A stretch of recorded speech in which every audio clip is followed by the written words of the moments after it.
Buenas noches nuevamente para cada una y para cada uno. Bienvenidos a esta su casa, la Casa de Educal. Compañero Iván Rodríguez, presidente de la organización, nos abre las puertas el día de hoy para que podamos compartir este escenario, un escenario democrático, un escenario donde los diferentes sectores, digámoslo, alternativos, progresistas, que conformamos este espacio bien importante que hemos tratado de ir construyendo país desde los diferentes territorios, desde los diferentes trabajos, desde los diferentes sectores, pues hoy nos convocamos a escuchar una de las diferentes posiciones que tenemos alrededor de este tema. Hoy esa posición en cabeza del compañero Gustavo Bolívar, que ya hace su arribo esta noche aquí a este escenario de lucha, un escenario donde el sindicato se ha destacado en ese ejercicio de querer sacar adelante el país. Hoy entonces le damos la bienvenida al doctor Gustavo Bolívar con parte de su comitiva. Le pedimos el favor a compañeras y compañeros que están alrededor que nos vayamos ubicando, nos vayamos sentando. Si necesitamos más sillas, por favor nos avisan para que las traigamos de la parte de atrás, pero sí les pedimos el favor entonces que vayamos haciendo espaciecito para poder que el doctor Gustavo Bolívar haga su ingreso a este escenario, a este recinto, a este auditorio que tenemos nosotros aquí en Educal, Auditorio Hernán Ortiz Parra, uno de nuestros compañeros que también dio la vida en esta lucha tan incansable que tenemos las trabajadoras y trabajadores del país. Bienvenido entonces, nuevamente insisto, al doctor Gustavo Bolívar. Vamos a recibirlo con un fuerte aplauso, por favor. Un aplauso.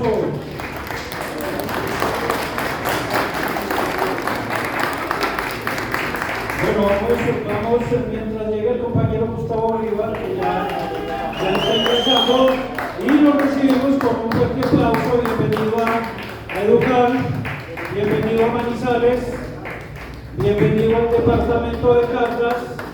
Caldas es un departamento que siempre el señor presidente Gustavo Petro ha tenido muy presente y en el que se han hecho unas inversiones muy importantes. Una de ellas fue precisamente ayer la entrega de todas esas hectáreas. Bienvenido Gustavo Bolívar, un aplauso fuerte para él. Bienvenido a Caldas, bienvenido a Manizales, bienvenido a esta su casa Educal, casa de los trabajadores y trabajadoras de la educación del departamento. Insisto entonces, le pedimos el favor a los compañeros y compañeras que en este momento se encuentran en el ingreso del auditorio Hernán Ortiz, a los que están a los costados, que los vayamos ubicando. Ya vamos a disponer otras sillas para las personas que quedan de pie, pero entonces abramos el espacio para que el doctor pueda ingresar. Bueno, para todos, buenas noches.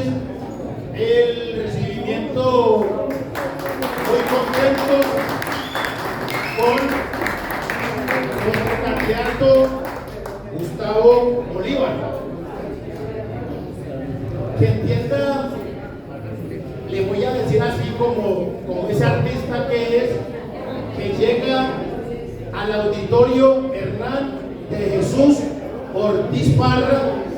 Para los de Caldas, se sabe que el auditorio, los maestros en Caldas le hacen homenaje a este afrocolombiano nacido en Marmato y asesinado el 12 de abril del 2002. Entonces, por esa lucha de mi hermano, por la lucha de esos maestros que ustedes ven en estos cuadros, surge este libro, Marmato en letras de oro. A ustedes les voy a entregar unos ejemplares, pero quiero que Gustavo Bolívar también se lleve un ejemplar como muestra del arte, de que tenemos resistencia, que no podemos olvidar, nos resistimos a olvidar, y el llamado es para que no pensemos en que no ganamos nada. No, la compañera dijo, no hemos ganado nada. Yo he dicho, hemos ganado mucho. Yo tenía estos escritos hace mucho rato y me daba pensión, me daba miedo lanzarlos, porque sabía en el régimen que estábamos, el régimen narco-paramilitar, cualquier idea que no fuera goda de esta política tradicional tenía que ser desaparecido o asesinado. Ahora tenemos la esperanza de poder hablar. Tenemos un presidente, el presidente de la vida, y tenemos que seguir apoyando nuestros candidatos progresistas. Entonces, como Bolívar, este ejemplar de mis creaciones, nuestro auditorio en un disparo.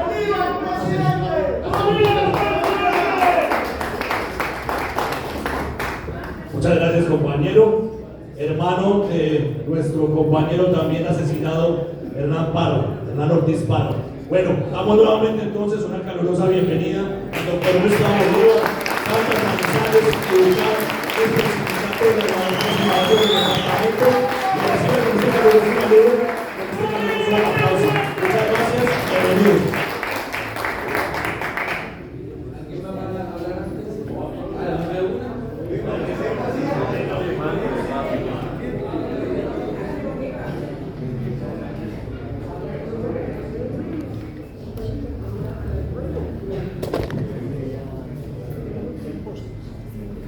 ¡Viva Gustavo Petro! ¡Viva! ¡Viva Gustavo Petro! ¡Viva! ¡Viva Gustavo Bolívar, presidente! ¡Viva! ¡Viva Gustavo Bolívar, presidente! ¡Viva! Bueno, muy buenas noches a todos y a todas. Muy contento de estar en Manizales. Era de las pocas ciudades que no había tenido el gusto de visitar. Estamos adelantando una gira por toda Colombia que se llama Defensores del Cambio, porque considero que si aspiramos a que el proyecto sea reelegido en 2026, lo principal es hacer pedagogía sobre los logros del gobierno. Sin esos logros, imposible que la gente que hoy está manipulada por muchos medios de comunicación y también por la derecha, pues pueda entender la importancia de continuar con el pacto histórico gobernando. ¿Y por qué es importante que el pacto histórico esté gobernando? Porque durante décadas, algunos podrán decir que 2 siglos, este país fue profundizando sus brechas de desigualdad hasta convertirnos, como lo somos hoy, en el tercer país más desigual del planeta. Lo dijo la ONU el 26 de junio, después de Namibia y Sudáfrica.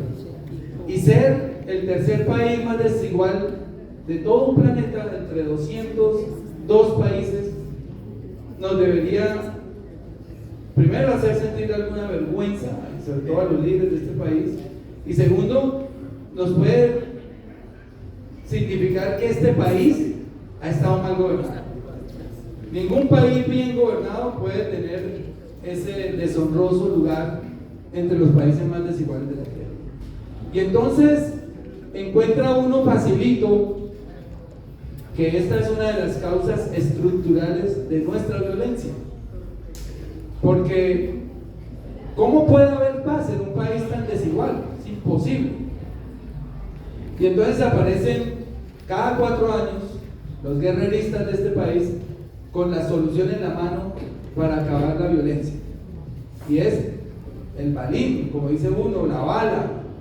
O últimamente se puso de moda, construyamos cárceles al estilo Bukele y encerramos a la gente en celdas casi semidesnudos unos encima de otros y ya creen que esa es la solución. Y nada más falso, porque esa violencia tiene unas causas que son las que estamos atacando en este gobierno.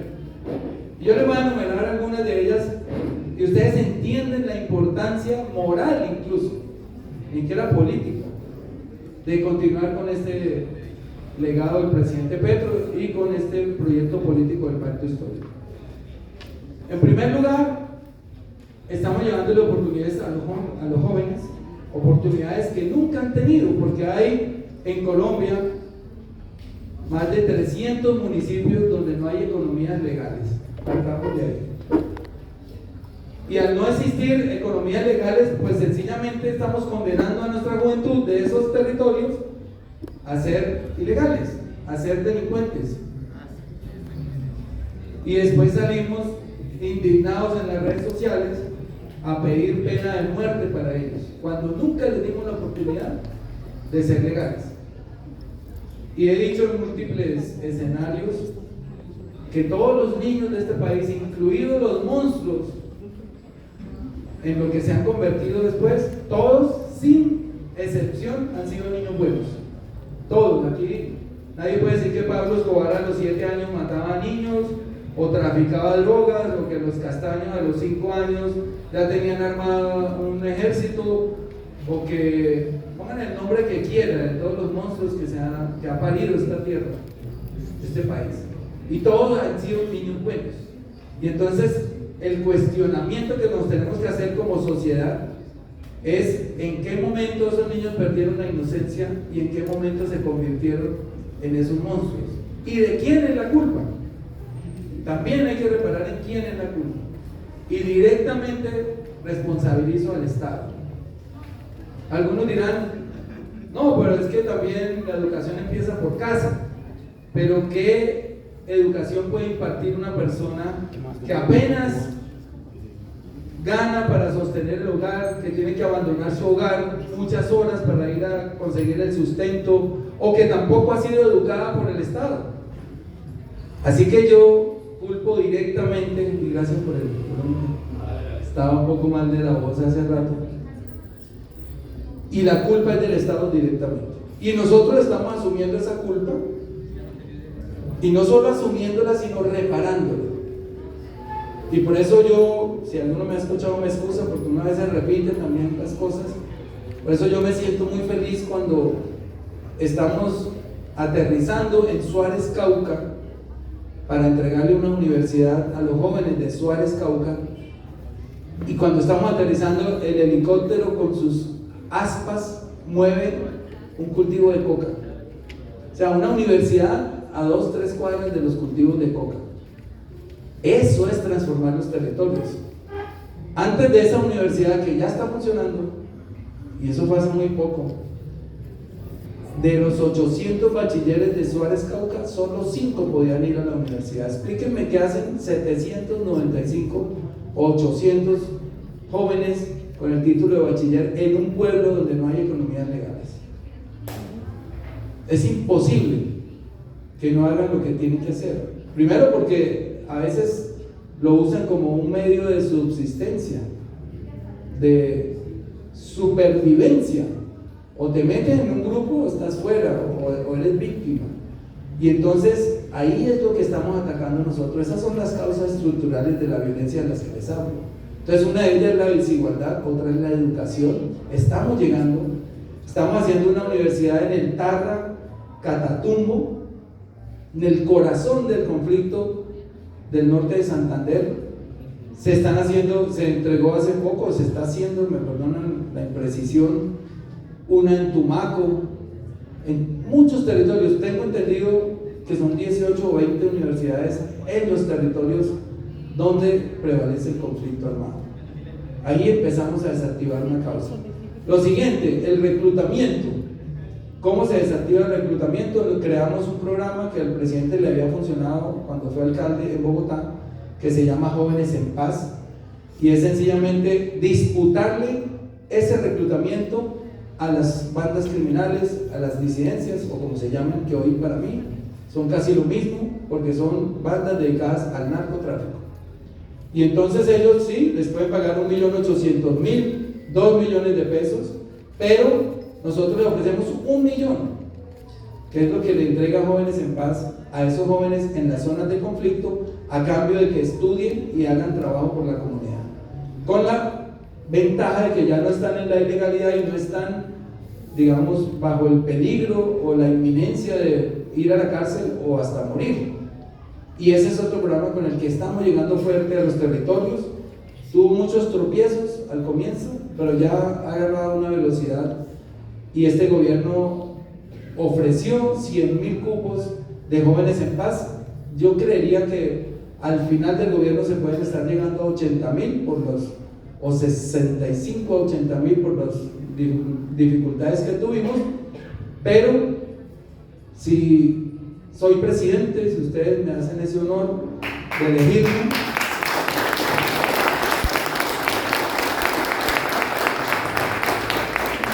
quiero extender ese programa también a los barrios pobres de las grandes urbes, porque para nadie es un secreto que la violencia se está urbanizando hace rato. Y ese es un nuevo escenario que ya pasa a ser muy difícil de combatir, por cuanto ya no son ejércitos con uniformes que se pueden identificar y combatir, sino ya son personas de civil que andan en una moto, el otro en la otra. Se vuelve más difícil combatir ese tipo de bandas criminales, y seguimos apostándole a los jóvenes en paz. También estamos desactivando otra causa estructural de la violencia con el fortalecimiento, llamémoslo así, de la asistencia a nuestra primera infancia. Cuando nosotros llegamos al gobierno, el gobierno pasado tenía un programa que se llamaba Familias en Acción, que le pagaba a más de 1 millón de familias 160,000 pesos.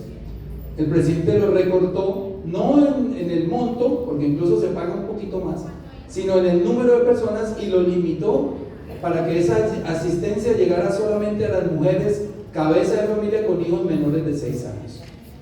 ¿Esto para qué?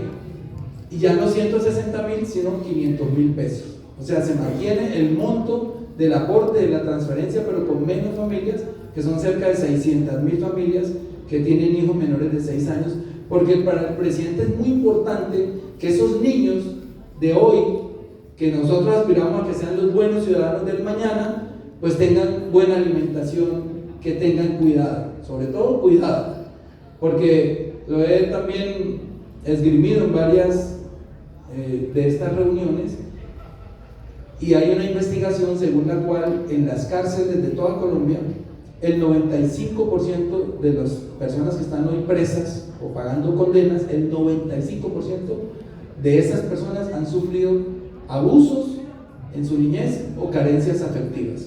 O sea, no es gratis que una persona llegue a la delincuencia. Cuando yo les decía ahora esto de por qué esos niños eran buenos y terminaron así, ahí van incluidos muchos abusos, muchos traumas, incluso desde el embarazo al que son sometidas las mujeres. Y eso es lo que se refleja cuando el niño llega a la juventud y más a la adultez. Entonces estamos haciendo una campaña muy grande para que esos niños tengan nutrientes. Aquí hay ya un segundo dato, y es que se ha disminuido la muerte por desnutrición en Colombia en el 50% de niños menores de 5 años. Eso es un dato fehaciente del cambio de enfoque de gobierno, y es ir hacia esa Colombia que nunca ha tenido nada de ir hacia esa Colombia profunda, como llama el presidente, donde por siempre han estado excluidos de las ayudas del gobierno y donde la presencia del gobierno se limitaba a llevar el ejército o la policía, nunca nada más. Ahora, ¿qué estamos haciendo allá? Pues el gobierno, ya en los consejos de ministros, ustedes han visto cómo el ministro de Salud ha contado que hay 10.800 equipos, médicos, enfermeras, psicólogos, se llaman los equipos básicos de salud, recorriendo el territorio nacional, y está llegando a 5 millones de casas, de hogares, haciendo salud preventiva, que es otra forma de también atacar la exclusión en Colombia. La salud preventiva que no hicieron las EPS cuando era una de sus funciones, y cuando en ese precio que les pagaba el gobierno estaba incluida la salud preventiva, y nunca la hicieron por una razón sencillita. Al convertir la salud en un negocio particular, pues sencillamente a las EPS les convenía más que la gente se enfermara para poder facturar. Así de cruel fue el sistema que crearon, así de cruel es el sistema que nosotros queremos cambiar. Y nunca hicieron salud preventiva por esa razón. Necesitaban que la gente llegara más agravada. Por eso las citas con el especialista se tardaban 3, 4, 5, 6 meses para que la gente llegara más grave. Eso es así. Y hay una estadística seria según la cual entre 2010 y 2018 murieron casi 1 millón de personas por enfermedades que habían podido ser evitables. Se habían podido evitar esas muertes con salud preventiva, con atención primaria, con atención prioritaria de las personas con enfermedades terminales, etc. Y ahí también estamos tratando de hacer un cambio que no se ha podido hacer porque desafortunadamente no tenemos las mayorías del Congreso, y para allá quiero que hablemos un poco de eso ahora. Aparte de eso, hemos hecho 2 reformas sociales que impactarán positivamente la vida de más de 15 millones de personas. La reforma pensional, por ejemplo, el presidente de la República desde su campaña nos habló de esas mujeres que nunca pudieron cotizar porque se dedicaron a criar a nuestros hijos, a criar a sus hijos, a sacarlos adelante dentro de un estado patriarcal donde la mujer es la que tenía, yo creo que hoy ya no lo debe tener, el rol único de estar dentro de la casa criando a los hijos y llevándolos al colegio y lavándoles la ropa, y se envejecieron haciendo eso. Los hijos crecieron, se fueron de la casa y ellas se quedaron viejas sin haber cotizado a una pensión, y el presidente pensó en ellas y también en esos campesinos y más aquí del eje cafetero, que con sus manos recogieron el café que engrandecieron este país antes de que llegaran los hidrocarburos y desplazaran al café como nuestro primer renglón de la economía. Esos campesinos que por lo regular ganan un jornal, que ganan por semana, pues nunca tuvieron la oportunidad de cotizar tampoco, y el presidente pensó en ellos. Pensó también en los vendedores ambulantes en un país donde la informalidad es tan alta como en Colombia, que nunca pudieron cotizar.